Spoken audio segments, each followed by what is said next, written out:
Welcome back to the channel. We have finally finished off Heroes of Olympus, so you know what that means. This week we are doing ranking the Heroes of Olympus. So for anyone who is new and has not seen one of these, every time we finish a book series, I'm going to go through and rank what I thought of each of the books within that series from my least favorite to my favorite. As we go through each book, I will leave a link to that book's specific video so you guys can go and rewatch it. So without any further ado, let's hit the intro.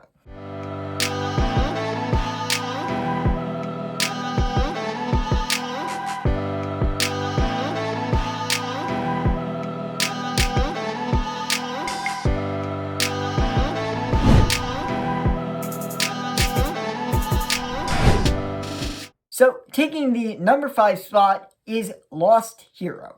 As far as the opening for the Heroes of Olympus series, I feel like this book is a very good book to start out the series. We get a new cast of demigods with Jason, Leo, and Piper, and at least Jason and Leo are good characters in my opinion. Piper not so much. Again, like I said in my video, I really don't think that Rick Riordan wrote Piper as well as he could have. There are a couple of things within Piper's character that I feel like could have been used very effectively, but I don't know, they just weren't. So that's really why I don't love Piper in this book. I really like Jason, because the fact that he brings the Roman aspect of mythology, so I really enjoy him. And Leo takes the cake because he is absolutely the funniest of the three. So I also feel like Riordan does an incredible job writing Camp Half-Blood after the Titan War. It would have been pretty easy to be like, hey, Camp Half-Blood is starting to build up and it's not completely done. But no, Riordan took the time to be like, hey, a lot of the minor gods have started to get cabins and a lot of the demigods are starting to be claimed. So it gives a really good sense of how big Camp Half-Blood has now become. It sort of makes us feel good that Percy's wish, for the most part, is being honored, with all the gods trying their best to claim their demigod kids. So I feel like Riordan did another very good job just showing the progress that Percy and all the guys in the Titan War made for this book to actually happen. And I really like how Riordan was able to expand Camp Half-Blood and not make it feel like the same place from the Percy Jackson books. So another thing I feel like Riordan does very well in this book is the two mortal villains that we see in this book, Medea and Midas. So I really feel like it was a good idea to bring in Medea and Midas as examples of the Olympian gods aren't all powerful or benevolent. They are vindictive and they are vengeful. So I feel like bringing them was a good warning. Hey, you guys got to keep your egos in check because you do not want to become the people who do stuff like this to mortals. So I feel like bringing in Medea and Midas was a very interesting and very good idea that really enhanced this book as far as the story and the sort of development the two villains give the demigods. So taking the number 4 spot is Blood of Olympus. So I actually really struggled trying to place this book as far as where I think it should go within the series itself. I feel like it's a good, strong ending for the Heroes of Olympus series, but there are a couple of things that do bother me quite a bit. Mainly the fact that Percy and Annabeth don't get a POV chapter. But like I said in that video, I kind of do get that House of Hades was their book. So I get why Riordan pulled back on them. But like I said in my video, I really wished Riordan had given them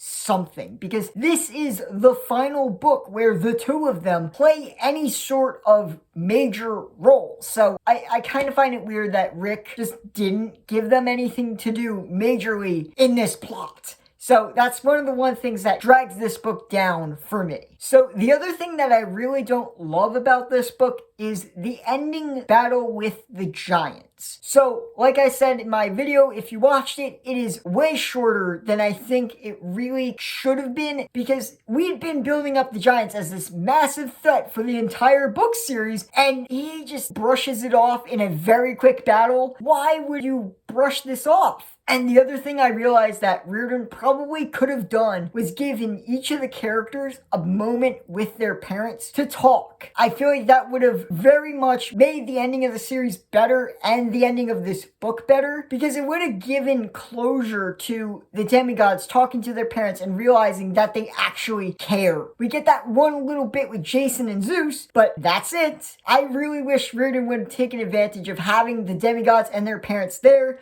to have quick conversations. So that's one of the things that drags this book down, and that's why I really can't put it higher than this. I really do like the ending because Reardon goes back to Jason, Piper, and Leo being the ones to take down Gia this time around. It echoes how this series started in the first place, with the three of them coming together. So I really do like how he honors how the series started, with the three of them being the ones to ultimately take down Gia. I really like the symbolism of that, and I really do appreciate how strong he wrote the ending of the series and the ending for that book. So taking the number 3 spot is Son of Neptune. Main reason this is as high on the list as it is the fact that it is the reintroduction of the man, the myth, the legend, Percy Jackson. I love what Reardon does with Percy in this book. He is very much a fish out of water story in the Roman camp. It's great to have Percy back in the series after not having him in Lost Heroes. So it's good to just have our anchor to this world back. And I really appreciate what Rick did for Percy in this book, writing-wise. So another thing I really like about this book is Hazel and Frank. At least initially, I like Hazel and Frank a lot more than I like Jason and Piper, because Hazel and Frank have such interesting backstories that I feel like Reardon had so much more to work with the backstories he wrote for them.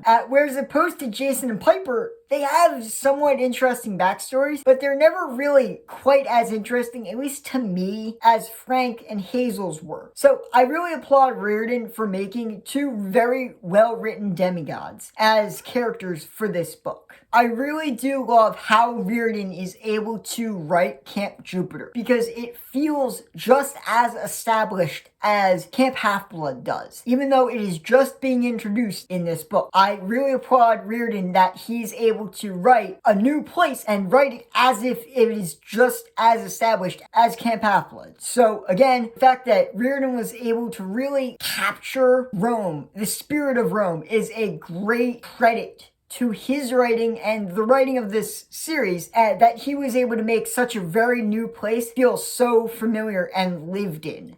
So taking the number 2 spot is House of Hades. So the main reason I love this book and put it as high as I did is the fact that we got so much Percy and Annabeth in this book. Like half the book is just them going through Tartarus. If you've watched my video before, I told you guys Reardon does such a good job of balancing the nostalgia of them finding and fighting their old enemies and the new deeper mythology that he weaves into all this. Reardon does a very good job of keeping their plot interesting without it getting that boring. So I really applaud Reardon for being able to write it that well, that it doesn't get that old. And I really like how Reardon was able to use Calypso in such a good way. Reardon ties Calypso and Leo's plots together, which I really think is a good idea. I'm kind of happy that Reardon didn't just completely forget about Calypso and he found a way to bring her into the story that isn't really that forced and seems very natural and is very well written. I really like how Leo and Calypso interact. I really like it. So I really do applaud Reardon, again, I can't keep saying that enough, that he wrote Leo and Calypso together so well that I really liked how he did it. So I really do also love what Reardon was doing with Frank and Jason. The fact that he was starting to push Frank as a leader of the demigods. So I feel like Frank's character really needed something like that. I really applaud Reardon for being able to write that so well. And also the fact that Jason had this whole quasi-identity crisis where he starts to realize, maybe I'm not such a rule-following Roman after I visited Camp Half-Blood. So I really applaud Reardon putting in very interesting plot points into their characters and doing it so well. It really made those 2 characters that can seem bland sometimes a bit interesting. So I really do feel like Reardon did a really good job adding a lot of that into Frank and Jason's characters. So the one thing that really drags this book down and makes it not be the top of the list is the fact that Jason is able to give Frank leadership in the middle of the battle. I feel like Reardon wasted a big opportunity to advance Frank's character even further in a better direction, but the fact that he undercuts Jason's most interesting plot point, he's apparently Roman enough to be able to hand off the praetorship, but I feel like there was an idea that Reardon could have had Frank do something super heroic and earn the praetorship. Aside from that, this is a very, very good book, but the praetor thing really just doesn't make sense to me, and that's why it's not higher on the list. So taking the number 1 spot is Mark of Athena. Alright, so obviously taking the biggest reason why this is so high on the list is Annabeth herself. I really think this is Reardon's best writing for Annabeth since Battle of the Labyrinth. This is Annabeth, I think, at her absolute best. And I am loving it. I love how Reardon is able to push her character development. Not only that, just advance her as a character and a person. Reardon does such a good job with this. I love it. And I feel like Annabeth is the heart of this book. And I am so down with that. I love Annabeth in this book. And I feel like this is the best Reardon has ever written Annabeth in this series, and even including the Percy Jackson series. So again, I really love what Reardon has done with Annabeth in this book, and that's why it's so high on the list. So the final thing that really puts Mark of Athena at the top of this list, at least for me, is the ending. It is such a good ending. It's a cliffhanger, and it is such an emotional ending that I feel like Reardon nailed the ending of this book. I love it, and anyone who has read the Heroes of Olympus series knows what this ending is and loves it. Or hates it. But I love this ending for this book, and really between Annabeth and the ending, that is why Mark of Athena takes the number 1 spot. Alright guys, thank you so much for checking out the video. If you enjoyed it, please do not forget, like, share, subscribe, and hit the notification bell so you do not miss my videos. Down in the comments, if you guys have your own rankings for the Heroes of Olympus series, or you've got your own reviews on each of the books, I would love to discuss that. Just leave them down in the comments, and I will love to start a conversation with any of you guys. If you want to follow me on social media, my Instagram is Riley Murray Book Reviews, and my Twitter is Riley T. Murray. I will leave a link to both in the description if you want to go and follow them. Alright guys, so next week will be my review of Evan Winters' Rage of Dragons. So make sure you are subscribed for that so you don't miss it. Alright guys, till then, have a great week, and don't forget, keep on reading.